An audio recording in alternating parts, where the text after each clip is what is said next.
Every empire that has ever conquered its way across the stars has at some point made exactly the same mistake, and it is always the same mistake, dressed up in slightly different armor.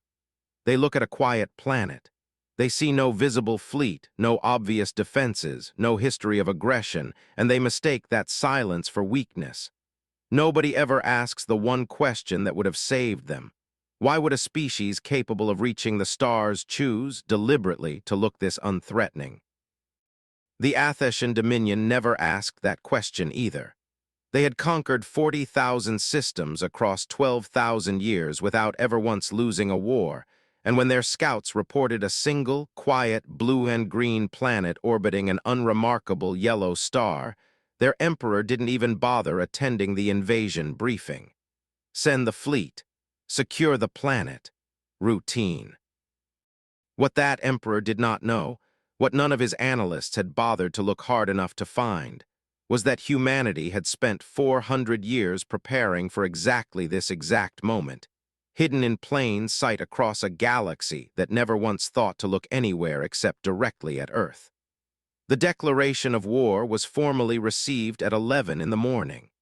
By 11:07, the largest invasion fleet the Dominion had ever assembled no longer existed. And by the time this story is finished, you'll understand exactly why the most dangerous thing in this galaxy was never the species with the loudest fleet. It was the one patient enough to spend 4 centuries building a fleet nobody was ever allowed to see coming. For over 12,000 standard cycles, one name had stood above every civilization in the known galaxy, the Atheshan Dominion.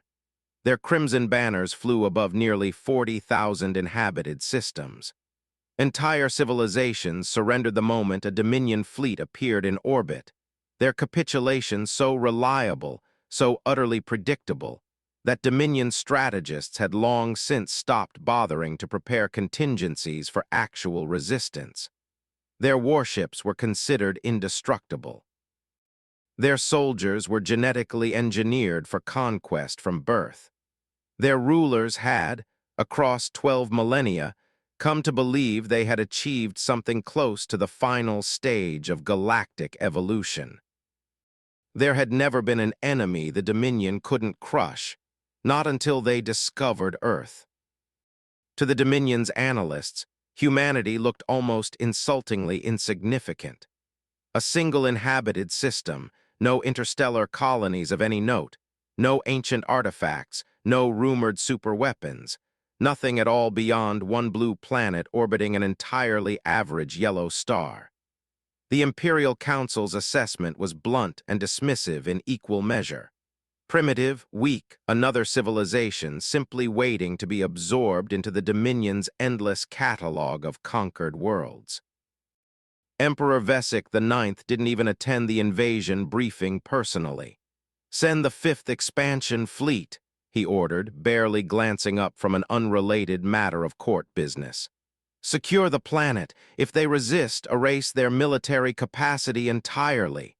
Simple, routine, forgettable by the standards of an empire that had processed 40,000 conquests before this one.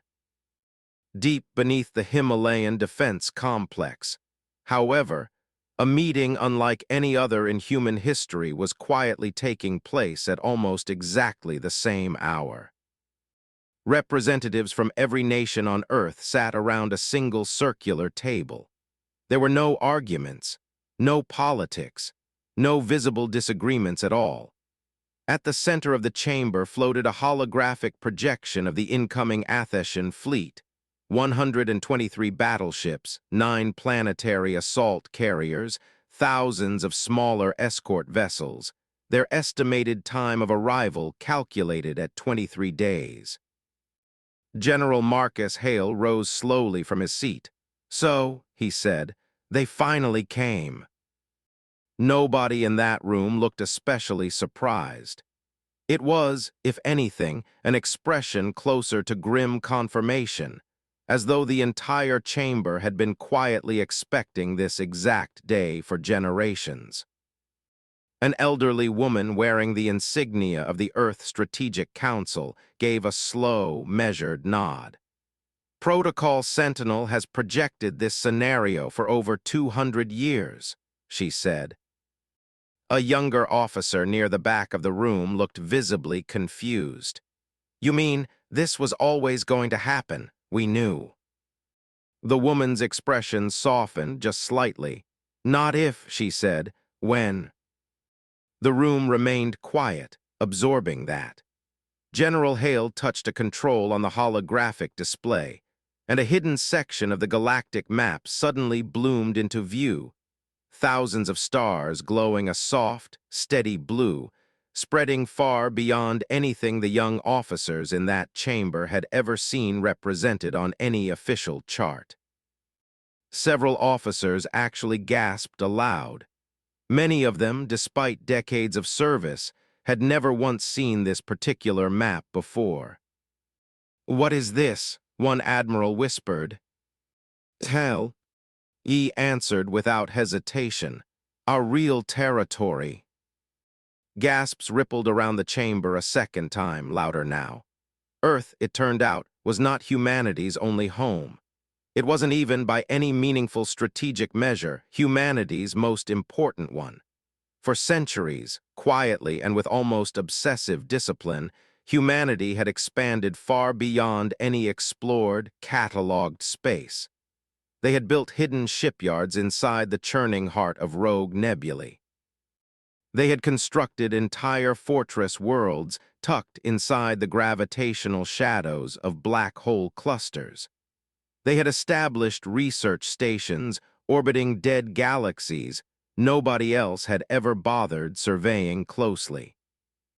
Everything about it had been made deliberately, meticulously invisible, not because humanity feared war, but because they understood with total clarity exactly what would happen if someone ever forced them into one before they were ready.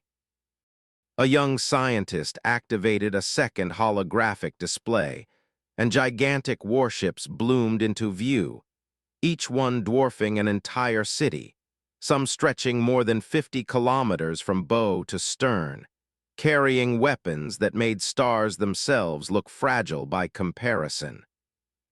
"I thought these projects were myths," an officer near the front murmured. "They're operational," the scientist said simply. Another display bloomed alongside the first. Project Atlas, Project Leviathan, Project Judgment, Project Horizon.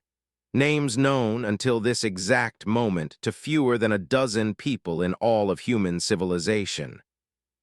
General Hale looked slowly around the chamber. "The Dominion believes they're invading humanity," he said. He let that land fully before continuing. "They're actually waking it."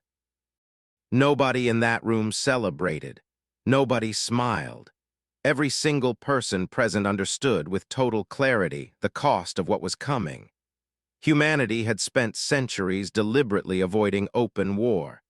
Every diplomatic concession, every quiet retreat, every uncomfortable compromise, every carefully worded treaty had served exactly one singular purpose: delaying this precise moment for as long as humanly possible. Finally, the Secretary General spoke. "Send them the message." A communications officer hesitated. "Just one sentence, sir." "Yes." The transmission crossed interstellar space and reached the Atheshan flagship less than an hour later. Admiral Zerath Kal opened it while casually sipping a ceremonial wine, expecting, as he had expected in every prior first contact of his long career, some variation of surrender or desperate pleading. Instead, a single line appeared on his display. "Leave our space. This is your only warning." Silence briefly gripped the bridge. Then laughter erupted, sudden and genuine, from nearly every station at once. Several officers nearly doubled over. One captain wiped actual tears of amusement from his eyes. "A warning," Admiral Zerath said, smiling broadly. "From them." he turned toward his communications officer. "Transmit my response." "What shall I say, Admiral?"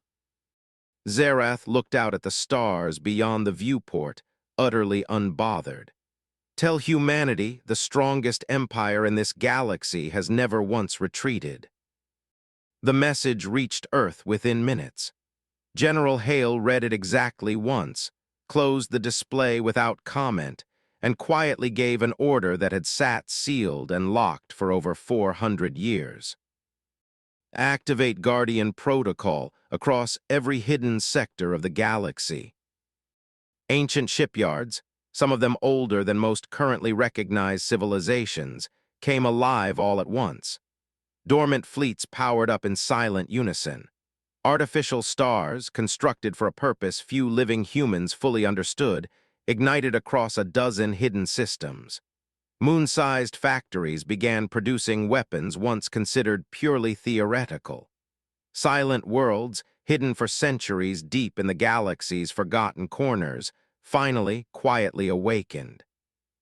Thousands, then tens of thousands, then hundreds of thousands of human warships began moving, not toward Earth, but toward the Dominion, because humanity had already understood something the Athetians had not yet begun to grasp. This war would never reach Earth at all. It would end long before the Dominion's fleet ever laid eyes on the planet. The Athetian Fifth Expansion Fleet advanced without slowing.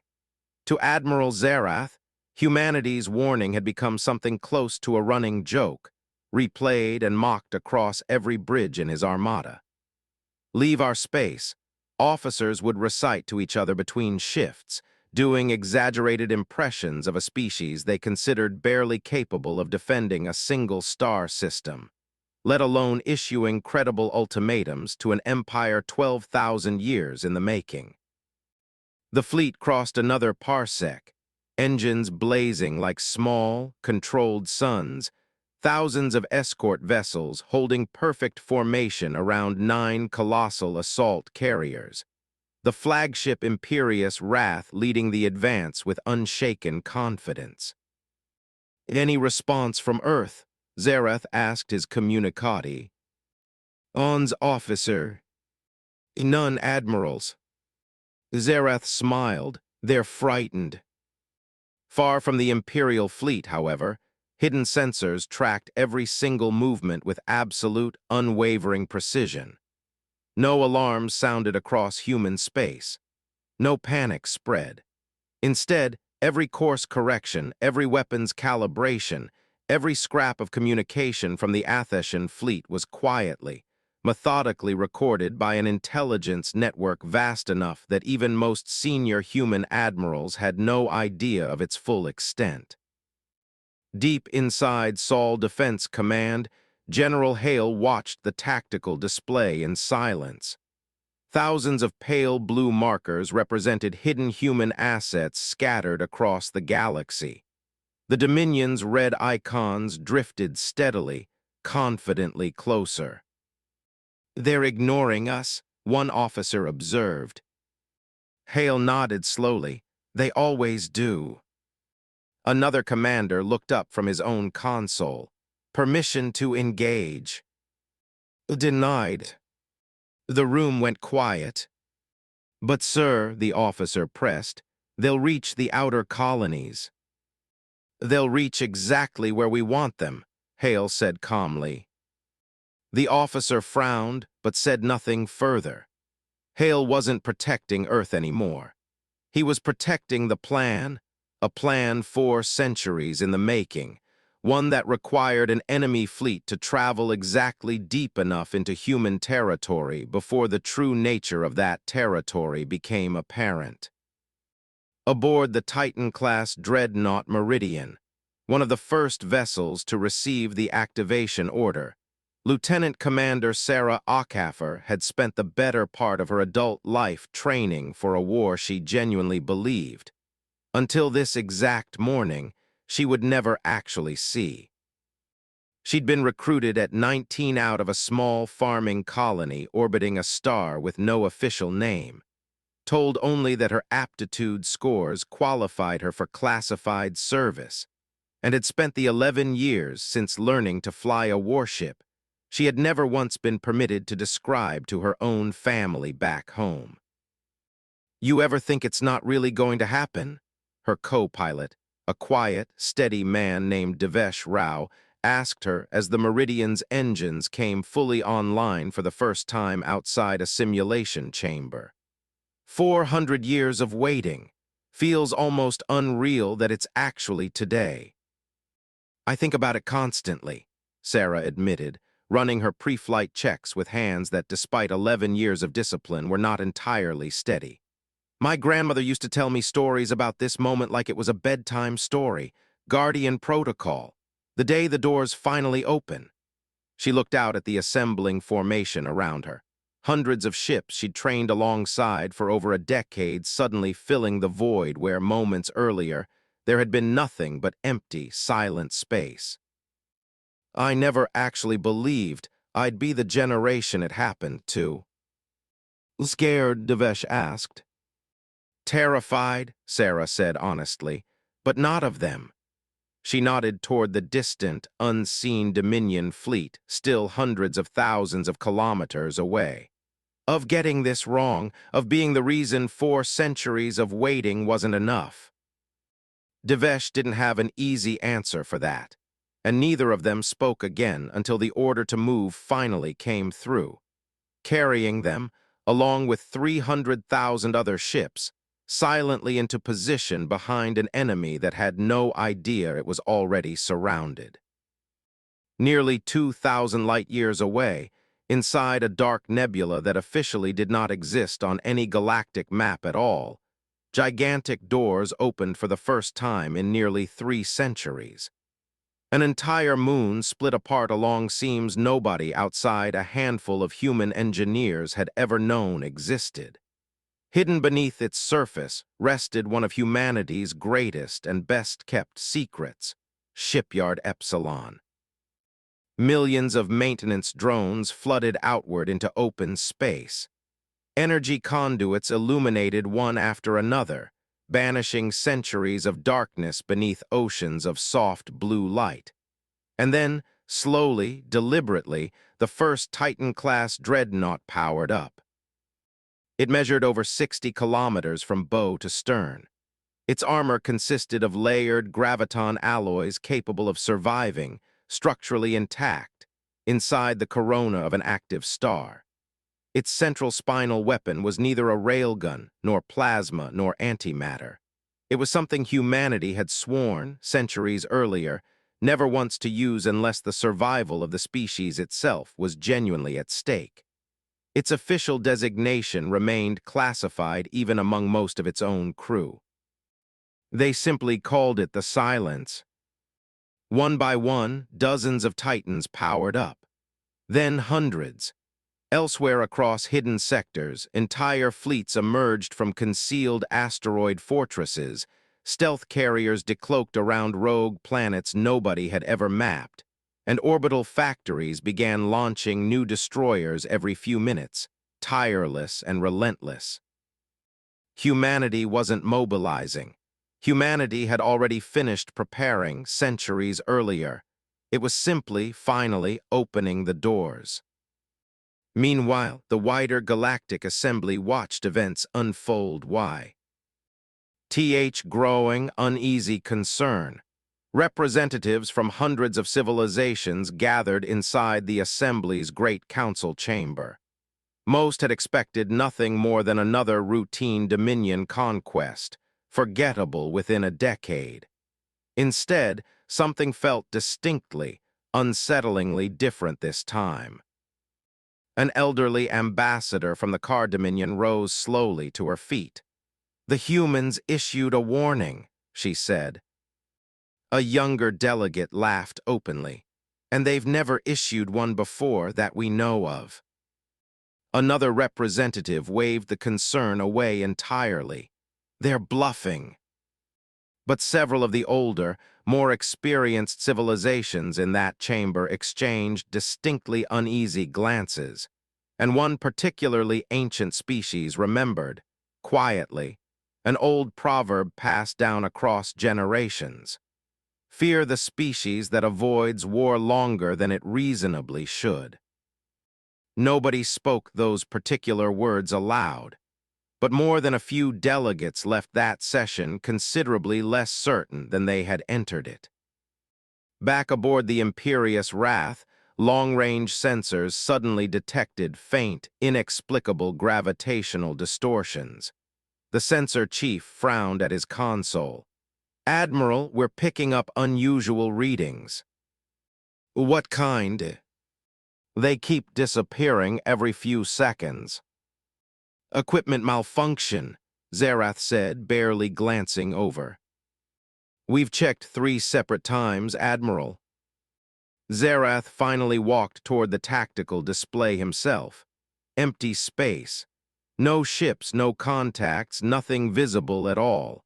The distortions flickered and vanished again just as he arrived. He waved a dismissive hand. "Ignore them." None of them realized in that moment that those distortions were caused by cloaked human reconnaissance vessels, observing the entire fleet from less than 1 astronomical unit away. Every Imperial transmission, every shield frequency, every engine signature, every tactical routine was already being quietly copied in real time. The Dominion believed it was advancing confidently into unexplored territory. In reality, it had already unknowingly entered humanity's own battlefield. On Earth, the Secretary General received a secure transmission. A single sentence appeared on the screen: "Guardian Protocol Phase 1 complete." General Hale read the report and turned for a long moment toward the massive observation window overlooking Earth's night side. Cities glittered peacefully below him. Children were asleep in their beds. Families were eating dinner together, laughing about entirely ordinary things, utterly unaware that the largest invasion fleet in recorded galactic history was drawing steadily, confidently closer. Hale intended, with everything he had, to keep it that way. "They'll never reach Earth," he whispered. One of his aides looked over, faintly surprised. "You're certain?" Hale nodded. "Because we're not waiting for them to arrive." He pressed his palm against a biometric authorization panel, and a new command spread instantly across every hidden sector in human space. Across the darkness between the stars, over 300,000 human warships simultaneously altered course. Their destination was not the solar system. It was directly behind the advancing Atheshan fleet. For the first time in galactic history, the strongest empire the galaxy had ever known was marching, entirely confidently, into a trap it couldn't even begin to detect. The Atheshan Fifth Expansion Fleet continued its relentless march toward the Sol system. To Admiral Zerath, the entire operation had become, by this point, almost tediously boring. No resistance, no ambushes, no desperate last-minute counterattacks.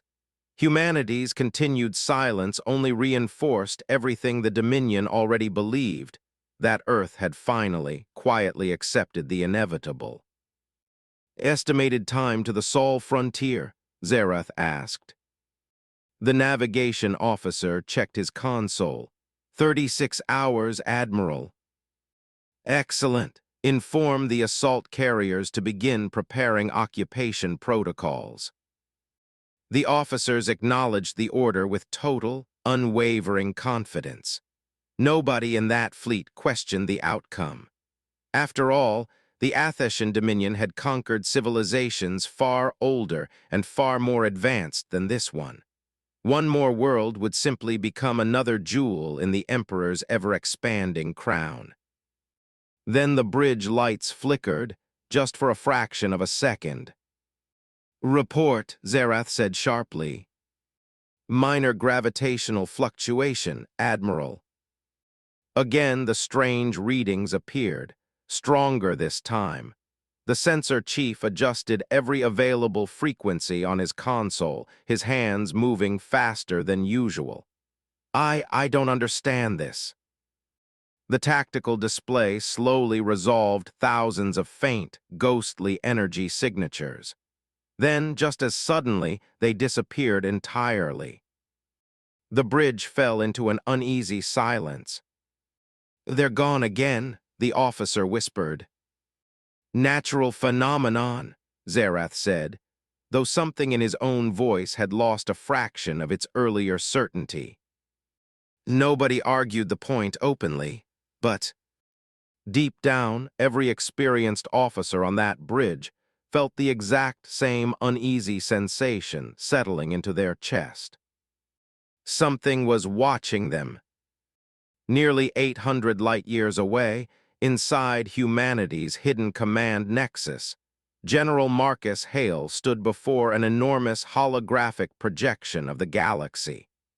Blue lights stretched across dozens of sectors, each one representing a fleet that had remained completely invisible for centuries.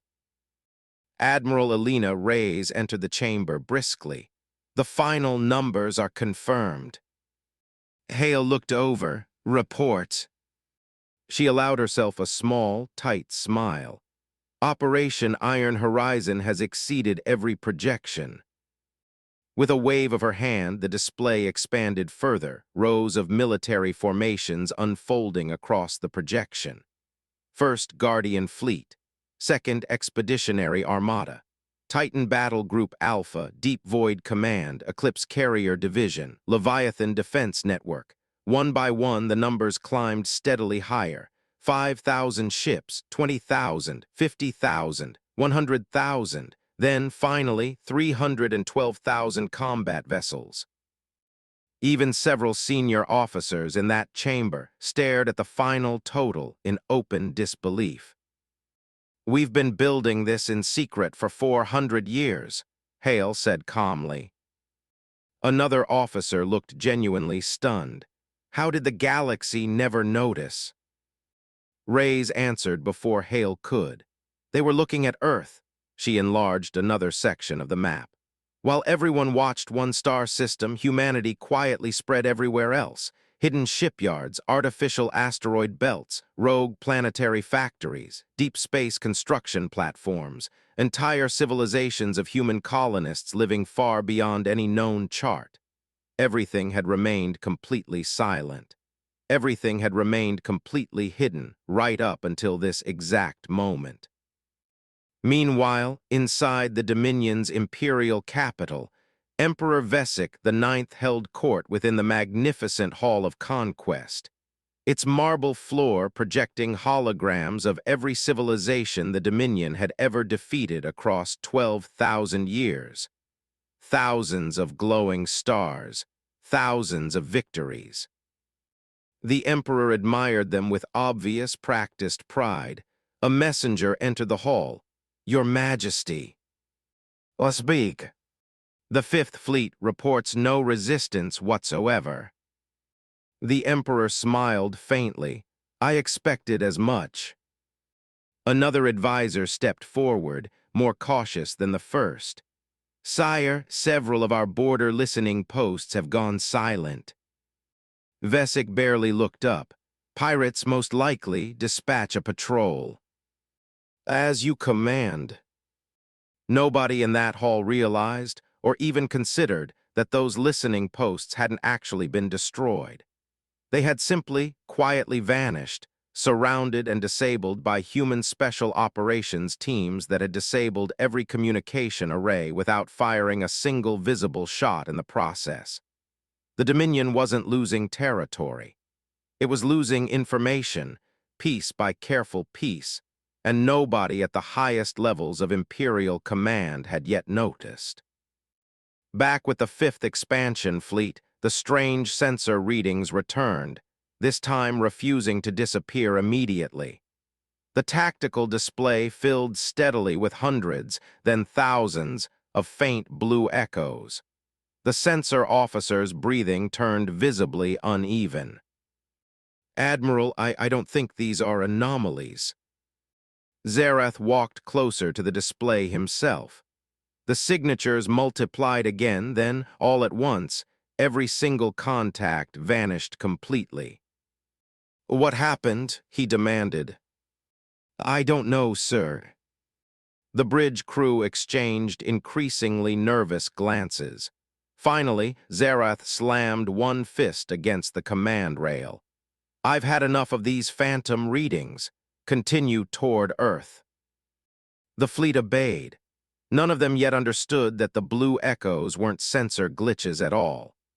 They were faint reflections cast by thousands of cloaked human dreadnoughts, matching the Dominion fleet's exact speed while remaining just beyond the threshold of reliable detection, watching, waiting, quietly surrounding them from every conceivable direction. Deep inside humanity's hidden command nexus, a young intelligence officer looked toward General Hale. "They still haven't detected us." Hale nodded, as predicted. "What are we waiting for?" Hale said nothing for a long moment, staring silently at the holographic image of the advancing Dominion fleet. A secure transmission arrived, and the entire command room fell into instant, focused silence. The message had come from humanity's oldest surveillance station, positioned deep near the Dominion's own imperial core. The officer opened it, her eyes widened visibly. "General, what is it?" "The Emperor has officially approved full planetary occupation," she said. "No negotiations, no diplomacy, no reconsideration. The invasion order has been formally signed." Hale closed his eyes for a brief moment. Some small, quiet part of him had genuinely hoped the Dominion might still turn back. Instead, they had finally, irreversibly chosen war. He opened his eyes again. There was no hesitation left in them at all. "No more warnings," he said. "Execute Iron Horizon." Across hundreds of hidden star systems, ancient command beacons ignited at once. 300,000 human warships accelerated simultaneously. For the first time in over 4 centuries, humanity revealed only a single fraction of its true military strength, and somewhere behind the entirely unsuspecting Atheshan fleet, the darkness between the stars suddenly, silently filled with engines.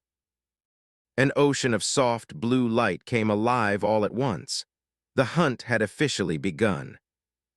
For 36 hours, the Atheshan Fifth Expansion Fleet advanced steadily toward the Sol system, completely unaware that history itself had already turned decisively against them. Their formation remained flawless throughout.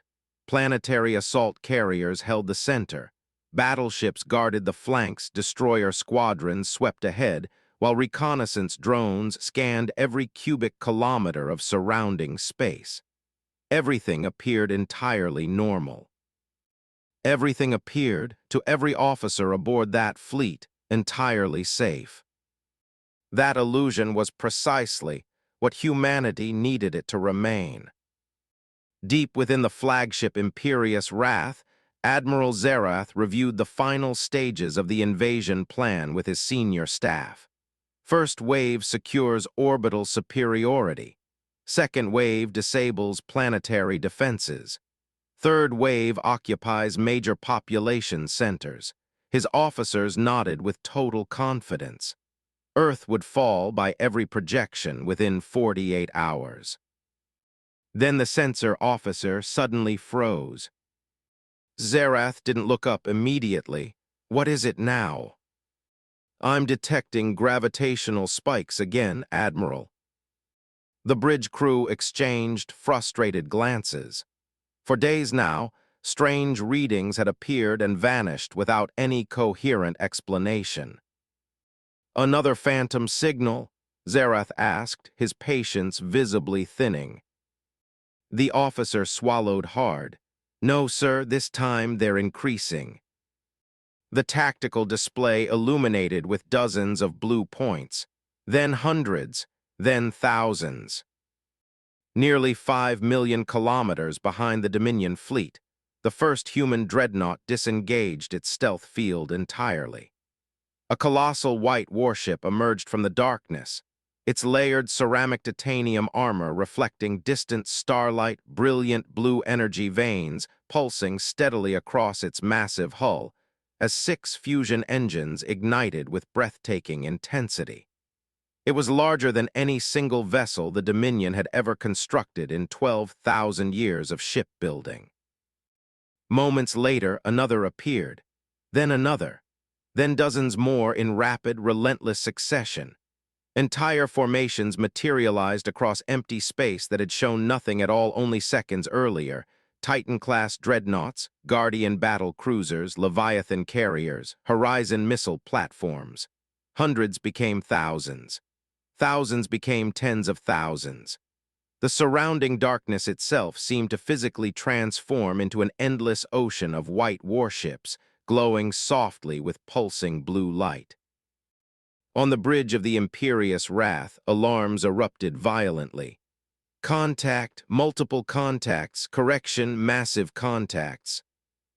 Every console flared crimson at once. The tactical display struggled visibly to process the sheer, impossible number of ships now appearing behind the fleet, recalculating, failing, recalculating again, failing once more. Finally, an emergency estimate resolved onto the screen. Unknown hostile fleet. Estimated strength exceeds sensor limit. Silence gripped the bridge completely. "Impossible," one captain whispered. Zerath stared at the display, his earlier confidence draining visibly from his expression. "Magnify." The image zoomed in, and whatever remained of his composure vanished entirely. These were not civilian vessels. These were not cargo fleets caught up in the wrong place at the wrong time. Every single ship had been purpose-built for war. Every formation was organized with a precision beyond anything the Dominion had ever encountered. "How many?" Zerath demanded, his voice tight. The sensor chief's hands trembled visibly over his console. "Our scanners can't accurately count them all, Admiral." Deep inside the hidden command nexus, General Hale watched the moment unfold on his own display without visible emotion. "They've seen us," an officer reported quietly. "Good," Hale said. "Only the first wave." The main display shifted, and it became instantly clear. The fleet now surrounding the Dominion's forces represented less than 20% of humanity's total deployed strength. The remaining armadas still waited, patient and silent, across surrounding sectors. Iron Horizon had never been designed simply to win a single battle. It had been designed from the very beginning to end an entire war before it could ever truly begin. Back aboard the Imperial flagship, communications officers desperately transmitted encrypted messages toward the Imperial cap. Idle receiving nothing in return but silence. "No response, Admiral. A signal blocked. Try the quantum relay." "Offline, sir. Emergency beacon jammed." Every long-range communication system aboard the fleet failed, simultaneously and completely. The Dominion's most advanced technology had become, in a matter of seconds, entirely useless. "What is happening?" Zerath shouted. An intelligence officer answered, visible fear finally breaking through his professional composure. "They're not just surrounding us, Admiral. They're isolating us." Without any further warning, a single transmission appeared on every screen across the entire Imperial fleet simultaneously. No encryption, no distortion, perfectly clear.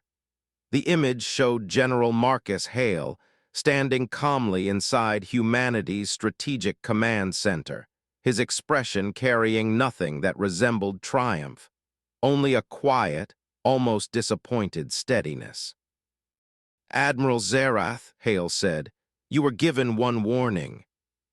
The bridge fell utterly silent. Hale continued, his voice measured and even.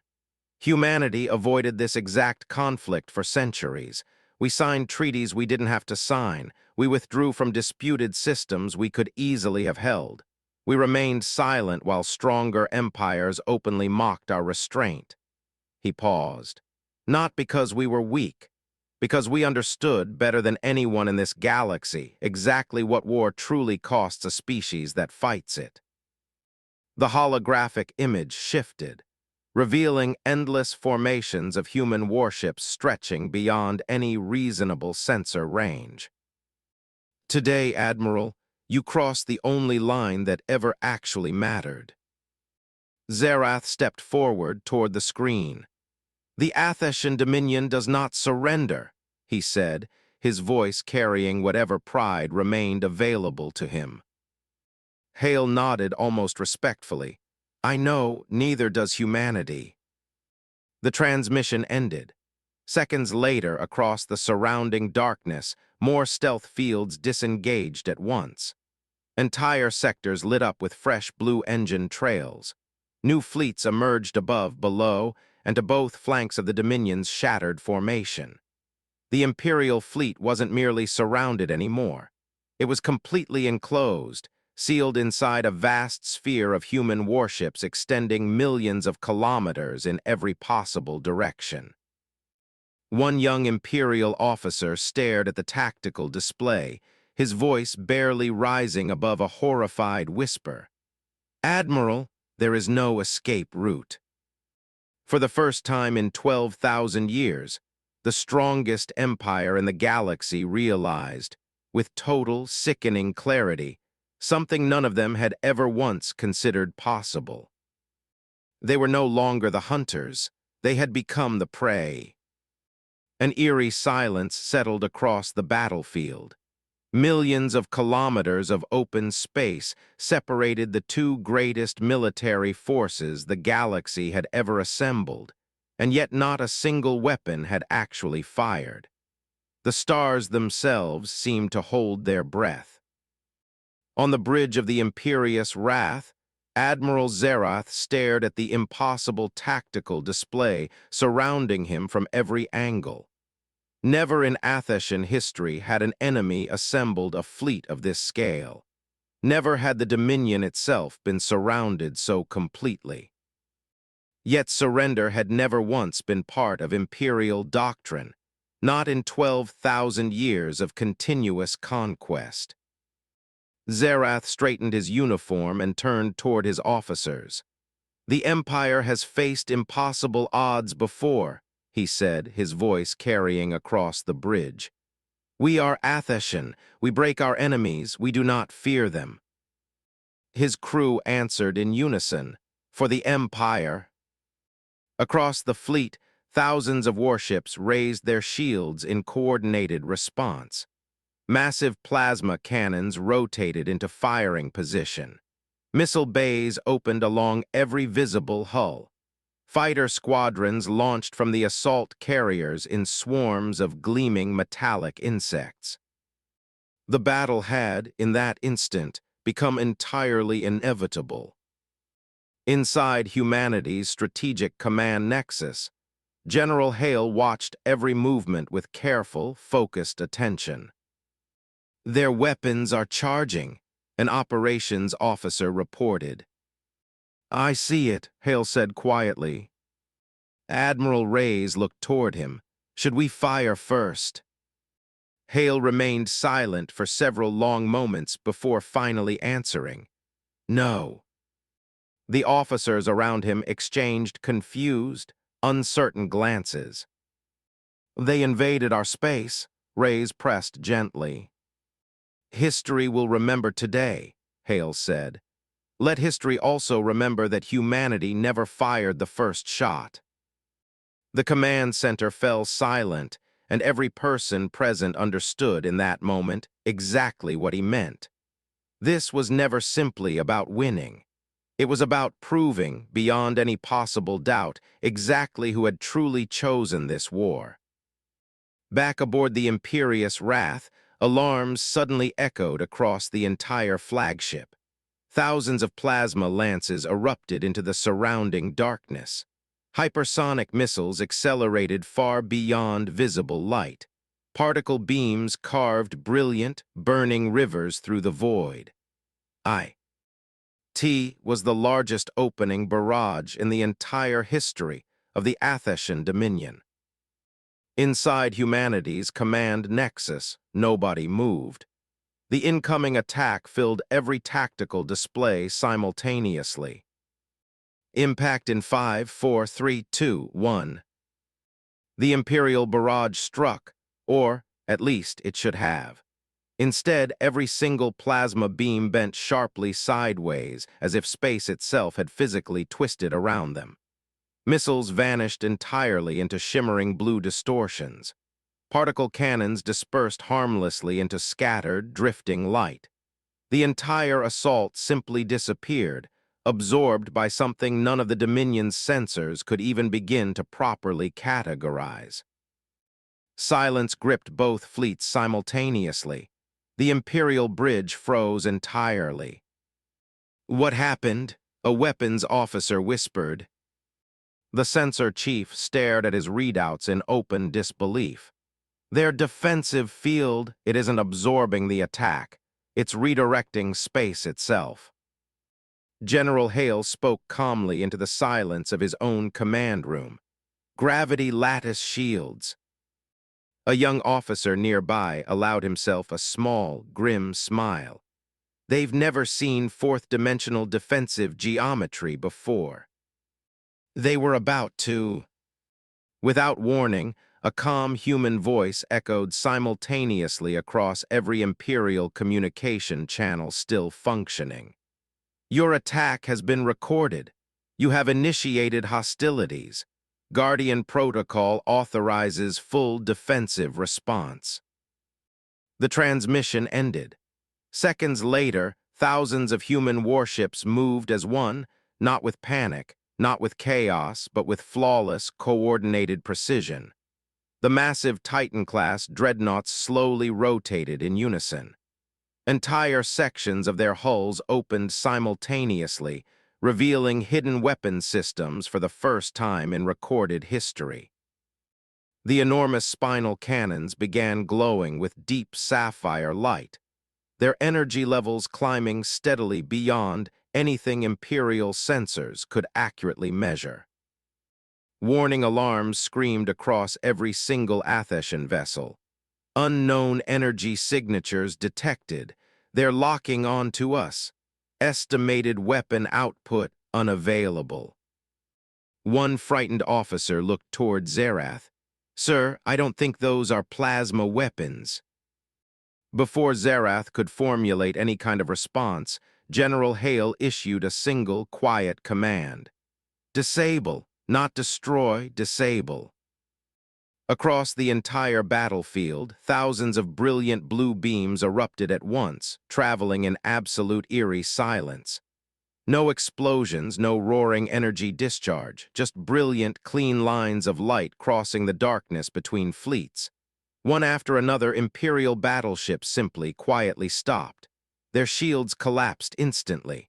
Their reactors shut down. Their weapons powered off entirely. Their engines died. Entire cruisers drifted helplessly through open space, without suffering a single explosion or a single casualty. Within less than 30 seconds, nearly one-third of the Fifth Expansion Fleet had been rendered completely, permanently powerless. Not destroyed, neutralized. Every single surviving Imperial crew member stared at the drifting wreckage of their own formation in open, uncomprehending disbelief. Humanity had clearly possessed weapons capable of annihilating them entirely, and had quite deliberately chosen mercy instead. Aboard the Meridian, Sarah Ockhaffer watched her own targeting display resolve a lock on an Athetian cruiser 3 times the size of her own vessel, her finger hovering above the firing control with a steadiness that surprised her more than the moment itself did. 11 years of training had prepared her hands for this exact instant, even if nothing had truly prepared the rest of her. "Target locked," she reported. "Fire authorization confirmed," Devesh said beside her, his voice tight but level. "Disable pattern only, Commander, confirmed by command." Sarah fired. The beam crossed the distance in absolute silence, and she watched, through her own viewport, as the cruiser's running lights flickered once, twice, and then died entirely, its massive hull drifting to a slow, powerless stop without so much as a visible scorch mark along its armor. "No casualties," Devesh confirmed, reading the passive scan results a moment later. "Their crew's alive, just very, very stranded." Sarah allowed herself exactly one breath of relief before locking onto her next target. It wasn't triumph she felt, watching ship after ship go dark across the battlefield. It was something closer to the particular, quiet exhaustion of finally setting down a weight she'd been carrying, unknowingly, her entire adult life. "My grandmother would have liked this part," she said quietly, mostly to herself. "Not that we won, that we didn't have to kill anyone to do it." Devesh didn't answer immediately, focused on his own console. When he finally did, his voice carried something gentler than she'd heard from him in 11 years of service together. "I think that's the part she was actually waiting 400 years for." "Admiral Zira." TH slowly looked out across the frozen, silent battlefield, and for the first time in his long, distinguished military career, he understood a terrifying truth with total clarity. Humanity had never once been fighting to survive. They had been holding back the entire time. The battlefield remained eerily silent following that opening exchange. Hundreds of disabled Atheshan warships drifted helplessly through space, their engines cold, their weapons dead. Emergency lighting flickered weakly across their hulls as frightened crews struggled desperately to understand exactly what had just happened. Not a single ship had actually exploded. Not a single life had been intentionally taken. Humanity had demonstrated overwhelming, almost incomprehensible power, coupled with an equally overwhelming restraint. On the bridge of the imperious wrath, disbelief steadily gave way to genuine, mounting panic. "Status report," Zerath demanded. The operations officer's voice shook audibly. 381 battleships disabled, 74 cruisers without power. Shield systems across the entire fleet have completely failed. Our reactors won't restart. Another officer interrupted more urgently. "Admiral, they're hacking our command network." The tactical display began disappearing, section by section, as human cyber warfare systems silently seized control of Imperial communication relays. "They're inside our military network," the intelligence chief whispered. "How is that even possible?" Nobody had an immediate answer. For 12,000 years, the Atheshan Dominion had believed its own quantum encryption to be entirely unbreakable. Humanity had broken it in under a minute. Deep inside humanity's strategic command nexus, General Hale watched calmly as streams of battlefield data flowed steadily across the holographic displays. Admiral Reyes approached him quietly.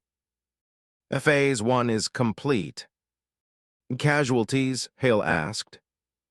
"Zero," she said. "Imperial casualties minimal." Hale nodded, quiet satisfaction settling briefly across his expression. A young officer nearby couldn't hide his curiosity any longer. "General, why don't we simply finish this?" Hale turned toward the room. "Because victory isn't measured by how many enemies you manage to destroy," he said. He looked back at the tactical display. It's measured by whether they ever choose to fight you again." The room fell silent, and every commander present understood, fully, exactly what those words meant. Humanity wasn't attempting to defeat a single fleet. They were trying to end, permanently, an empire's underlying belief that conquest was even possible against them. Meanwhile, nearly 5,000 light-years away, the Imperial capital finally received fragments of the Fifth Fleet's emergency transmissions. Most arrived corrupted. Others survived only in scattered pieces. But one image made it through fully intact. The Imperial Council watched it in absolute, stunned silence, endless formations of white human warships surrounding the Fifth Fleet from every conceivable direction. "That's impossible," one advisor whispered. Another enlarged the image further. The human ships stretch beyond sensor range, thousands, no, hundreds of thousands. Emperor Vesic slowly rose from his throne, his earlier confident expression completely gone. "Verify the recording." Minutes later, intelligence officers returned. "It is authentic, Your Majesty." The chamber fell utterly silent. "Estimate enemy strength," Vesic demanded. The chief analyst hesitated visibly. "Our computers cannot calculate it accurately, sire." The Emperor's fists clenched. "Impossible. Humanity controls only one system." "We believed that too, sire," the analyst admitted quietly. A new star map bloomed above the council chamber. One by one, hidden human colonies began appearing, secret shipyards, fortress worlds, industrial megastructures, supply stations, military outposts, spreading further and further across the projection until the map itself seemed almost impossibly large. The Dominion hadn't merely failed to discover a single hidden civilization. It had failed to notice an entire hidden human empire, built patiently across 4 centuries beyond every known chart. Back at the battlefield, the remaining Imperial ships desperately reorganized into defensive formations. Admiral Zerath refused, even now, to consider surrender. "Redirect auxiliary power," he ordered. "Our weapons, whatever still functions." A captain looked visibly horrified. "Sir, if we attack again—" "We fight," Zerath said, and no hesitation remained in his voice at all.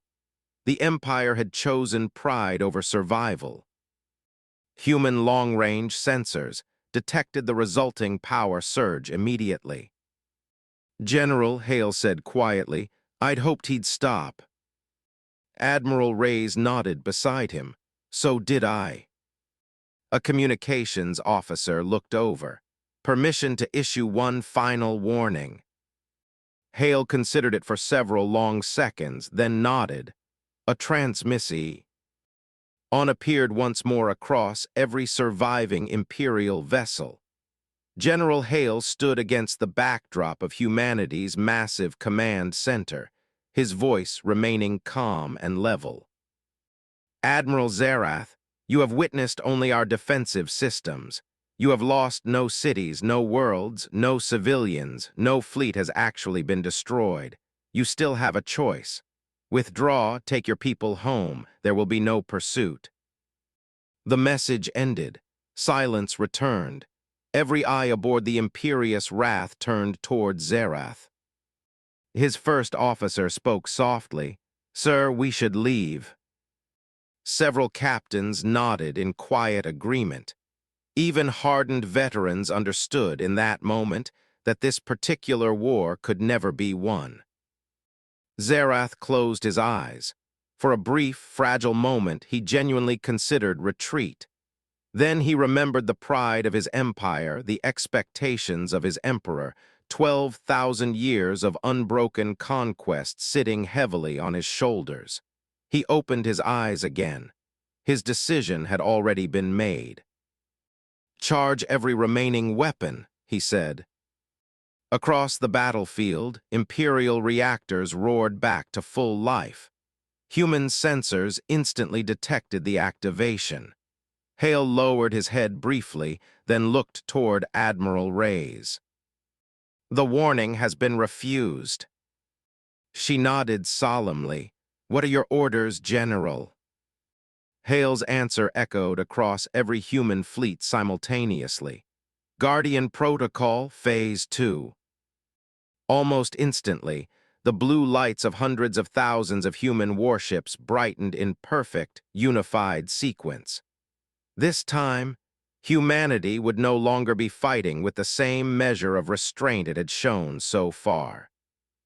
Across millions of kilometers of open space, the engines of more than 300,000 human warships ignited simultaneously. The darkness vanished beneath an ocean of sapphire blue light. For the first time since Guardian Protocol had first activated, humanity finally prepared to demonstrate a genuine fraction of its true military strength. On the bridge of the Imperious Wrath, Admiral Zerath watched the impossible spectacle unfold in front of him. Every human formation moved with total, perfect precision. There was no confusion, no overlapping orders, no hesitation whatsoever. Each individual ship seemed to know its exact place before any command had even been formally given. The Imperial Tactical AI attempted briefly to predict the enemy's movements. After only 3 seconds, it shut itself down entirely. Error. Outcome cannot be calculated. The bridge fell utterly silent. One young officer whispered, "Even the tactical intelligence has given up." General Hale stood before his own command display. "Begin Phase 2. Immediately, the holographic battlefield came alive. Instead of advancing directly toward the Imperial fleet, thousands of human ships accelerated to impossible, physics-defying speeds, vanishing into short-range warp corridors before reappearing in entirely different positions seconds later. The Empire's targeting computers simply could not lock onto them. "They're everywhere," an Imperial sensor officer shouted. Another officer corrected him. "No, they're moving faster than we can track." Entire Titan squadrons appeared directly behind Imperial formations, disabling command ships before vanishing once more. Guardian cruisers emerged beneath assault carriers, slicing through shield generators with beams of coherent gravitational energy. Leviathan carriers released autonomous interceptor drones, not to destroy enemy fighters, but to seize direct control of them electronically. Within minutes, thousands of Imperial fighters simply turned around. They were now, impossibly, defending humanity instead. "Impossible," Zerath shouted. "Our own fighters are attacking us." The cyber warfare chief looked devastated. "They've rewritten every single drone command protocol, Admiral." The Empire's own greatest technological advantage had become, in a matter of minutes, just another weapon humanity now controlled. Then the Titans finally fired, not their main weapons yet. Secondary graviton cannons unleashed concentrated pulses across the battlefield, and where the pulses struck, space itself folded inward for a fraction of a second at a time. Imperial cruisers found themselves suddenly, inexplicably drifting hundreds of kilometers away from their own formations. Entire defensive lines collapsed without a single visible explosion. Humanity wasn't overpowering the Dominion through raw force alone. It was systematically, methodically dismantling every strategy the Empire had ever learned across 12,000 years of conquest. Far away, inside the Galactic Assembly, emergency broadcasts suddenly interrupted every ongoing session. Representatives from hundreds of civilizations watched live sensor feeds from the battlefield in stunned, collective silence. The legendary Atheshan Dominion, the civilization that had ruled the galaxy for 12,000 years, was losing. Not slowly, not evenly, completely and in real time. An elderly ambassador lowered her head. "I warned them," she said quietly. Another delegate stared at the endless formations of human ships still spreading across the display. "We thought humanity was isolated." "They were preparing," a military analyst added softly. "For centuries, we never noticed because they never wanted us to." Back aboard the Imperious Wrath, emergency alarms became constant, unbroken. "Hull breach on Battleship 17. Carrier 7 has lost propulsion. Command Cruiser 9 is surrendering." "What?" Zerath demanded. "They've lowered their weapons, Admiral," the communications officer confirmed. Zerath could barely process it.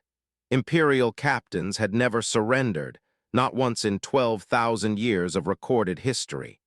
Yet one after another, ships across the fleet began voluntarily shutting down their own weapons. White navigation lights replaced crimson combat beacons. Their crews had, independently and simultaneously, reached the exact same conclusion. Continuing this particular battle meant nothing but meaningless, unnecessary death. General Hale watched the surrender signals appear across his own display. "Do not fire on surrendering vessels," he ordered. Every human commander acknowledged the instruction immediately. Medical ships broke formation, moving toward disabled Imperial vessels. Repair drones followed close behind them. One young human officer looked over, visibly confused. "They invaded us. Why are we helping them?" Hale answered without taking his eyes off the tactical display. "Because tomorrow's peace begins with today's mercy." Admiral Zerath stared through the bridge viewport at the devastation spreading around him. Everywhere he looked, Imperial ships sat powerless, disabled, captured, or actively surrendering. The once-proud Fifth Expansion Fleet no longer existed as any kind of functional fighting force. His first officer stepped quietly beside him. "It's over, Admiral." Zerath didn't answer immediately. He looked instead toward Earth's distant, barely visible star. For the first time, he finally understood why humanity had issued only a single warning. They had never once needed a second one.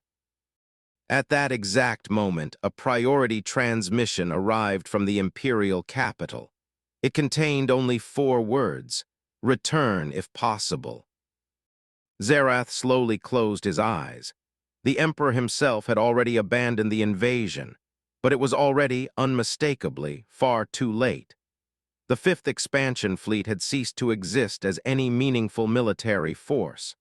And across the galaxy, civilizations who had feared the Atheshan Dominion for thousands of years watched, in stunned, collective silence, as the strongest military power the galaxy had ever assembled collapsed.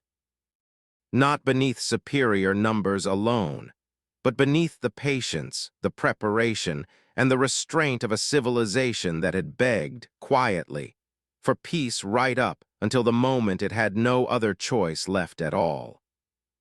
7 minutes. That was the total time between the fleet's first shot and the moment the last active Imperial weapon went dark.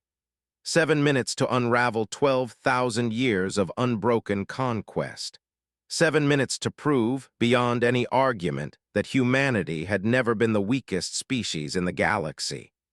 It had simply, deliberately, chosen to look that way for exactly as long as it needed to. The battle was over. Across millions of kilometers of space, the wreckage everyone had expected simply didn't exist in the way anyone anticipated. There were damaged ships, disabled fleets, scorched armor plating, but almost no drifting graveyards of the dead. Humanity had defeated the greatest military force in galactic history while deliberately avoiding the wholesale destruction that usually followed such a total victory. For many watching civilizations, that restraint proved even more unsettling than raw firepower ever could have. It meant humanity possessed enough confidence in its own strength to win decisively without exterminating its enemy in the process. Inside the Galactic Assembly, complete silence filled the enormous chamber. For 12,000 years, every significant political decision in the galaxy had revolved around one simple, unchallenged reality. The Athetian Dominion was untouchable. That reality had disappeared entirely, in a single battle lasting less than 8 minutes. Delegates replayed the combat recordings again and again, studying every detail. Human ships had moved with flawless coordination. Their weapons had disabled rather than destroyed. Their rescue vessels had arrived before the fighting had even fully concluded. One representative finally broke the silence. Why would they save their own enemies? An elderly scholar from one of the oldest civilizations in the chamber slowly rose to his feet. Because humanity was never fighting for revenge, he said quietly. They were fighting to prevent another war entirely. Nobody argued the point. For the first time, the assembly as a whole finally understood that humanity's greatest strength had never truly been its technology. It was its discipline. Meanwhile, aboard the heavily damaged Imperious Wrath, Admiral Zerath stood alone on his darkened bridge. Most consoles had lost power entirely. Emergency lighting cast long, uneasy shadows across the room. His officers looked utterly exhausted. Many had expected imprisonment. Others had quietly expected execution. Instead, human engineering drones attached themselves silently to the flagship's damaged hull. Massive mechanical arms began repairing ruptured armor plating. Power conduits were carefully restored. Life support systems slowly stabilized. No one aboard could properly make sense of it. A young Imperial engineer looked out through the observation window. "They're repairing us." Another officer whispered, "Why?" Nobody had an answer. Several minutes later, every surviving Imperial ship received a final transmission. General Hale appeared once more, offering no victory speech, no celebration, no humiliation. Only calm, quiet determination. "You came to conquer our home," he said. "You ignored our warning, you attacked first, and you were defeated." He paused for several seconds. "Humanity has no interest in ruling your empire. We will return your surviving crews. We will escort your fleet safely beyond our borders, but understand this." The tactical display behind him changed, revealing thousands of hidden human territories, expanding steadily outward into tens of thousands. Then entire industrial sectors, orbital shipyards, fortress systems, artificial worlds, research stations surrounding neutron stars. Civilizations spread across regions of space nobody outside humanity had ever properly explored. "For 400 years, Hale continued, we remained hidden, not because we feared anyone, because peace allowed us to build and war only ever delays the future." His eyes remained fixed on the camera. "If another empire chooses conquest, we will not issue a second warning." The transmission ended. Back in the Imperial capital, the Hall of Conquest had never once been so quiet. Emperor Vesic watched the recording without speaking. The glowing map beneath his throne still displayed every civilization the Empire had ever defeated, thousands of victories that, in that moment, no longer seemed to matter at all. His chief military advisor entered hurriedly. "Your Majesty, what now? Border governors are requesting emergency reinforcements." "Why?" "They fear rebellion." Another officer interrupted. Several conquered civilizations have already declared independence. The Emperor closed his eyes. The consequences had already begun. News of the Fifth Fleet's total defeat had spread faster than any warship in Imperial history. The Empire wasn't collapsing because humanity had invaded. It was collapsing because, for the first time in 12,000 years, the fear underpinning its entire existence had finally, irreversibly disappeared. Far beyond imperial space, across hundreds of worlds, celebrations erupted openly. Civilizations that had lived under centuries of occupation raised their old flags once again. Resistance movements long thought extinguished emerged from hiding. Trade routes reopened across the galaxy. Entire sectors declared neutrality, not because humanity had ordered it, but because they finally, genuinely believed the Dominion could be challenged and beaten. Inside humanity's strategic command nexus, General Hale stood alone before the enormous galactic map. Admiral Reyes approached quietly. "We've won." Hale didn't answer immediately. He looked instead toward the glowing borders of the Atheshan Dominion. "No," he finally said. "We've won a battle. The difficult part begins now." Reyes understood exactly what he meant. An empire teetering on the edge of collapse could become considerably more dangerous than one at the full height of its power. Desperate rulers, throughout history, had always made desperate decisions. Weeks later, the Galactic Assembly gathered for the largest summit in its recorded history. For the first time in 12,000 years, the Atheshan Dominion attended not as a ruler, but as an equal among equals. When General Hale entered the chamber, every delegate present rose to their feet, not out of fear, but out of genuine, hard-earned respect. Admiral Zerath Kal attended as well, seated in the section reserved for the Dominion's own delegation. His uniform stripped of the ceremonial rank insignia he had worn during the invasion.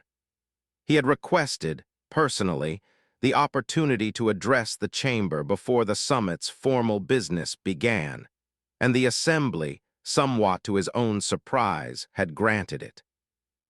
"I commanded the fleet that invaded human space," he said, standing before representatives of hundreds of civilizations who had every reason to view him with contempt. "I believed with total certainty that we faced a primitive, deaf, Enceladus world.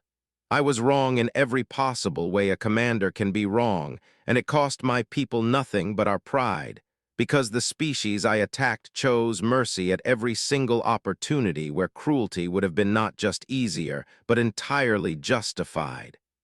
He paused, looking directly toward where General Hale sat. "I do not say this to seek forgiveness I have not earned. I say it because every civilization in this chamber deserves to understand exactly what kind of neighbor now shares this galaxy with the rest of us, and exactly what kind of mistake it would be to test them a second time." The chamber absorbed that testimony in a silence considerably heavier than any of the earlier proceedings had carried. The Assembly's speaker addressed Hale directly once Zerath had returned to his seat. "Humanity defeated the strongest empire in recorded history," she said. "You possessed the power to conquer this entire galaxy. Why didn't you?" Hale looked out across the assembled chamber before finally answering. "Because strength was never measured by how many worlds you can take," he said. "It's measured by how many lives you choose to protect instead." Silence filled the assembly briefly. Then every representative present rose fully to their feet, and the applause that followed continued for several long minutes, not for humanity's weapons and not for its fleets, but for its wisdom. Years later, historians would write extensively about the conflict that changed the entire galaxy forever. They would describe the hidden fleets, the impossible technology, the single battle that ended an empire's 12,000-year certainty. But above every history book, every monument, and every formal memorial, one simple sentence would always appear, quoted more than any other. Humanity gave one warning: the strongest empire never recovered. Sarah Ockhaffer retired from active service 18 years after that day, having spent nearly 2 decades helping train the next generation of pilots who would, she hoped fervently, never have to fire a single shot at all. She kept, on the wall of her small quarters aboard the Meridian's successor vessel, a single faded photograph of her grandmother, the woman who had first told her as a bedtime story about a door that would someday finally open. "We didn't do it for glory," she told a class of new cadets on her final day of instruction, standing before a room full of young faces not unlike her own, 11 years earlier. "We did it so that the door only had to open once, so that the next 400 years might not need a guardian protocol at all." She looked out at them, at a galaxy that had, slowly and imperfectly, begun learning to trust a species it had once dismissed as harmless. That's the whole job, really. Building something so thoroughly, so patiently, that you never actually have to use it, and being ready anyway, on the one day you do. Not because it was destroyed, because it finally, irreversibly learned that true power was never the ability to conquer. It was the courage to choose peace when conquest remained fully within reach.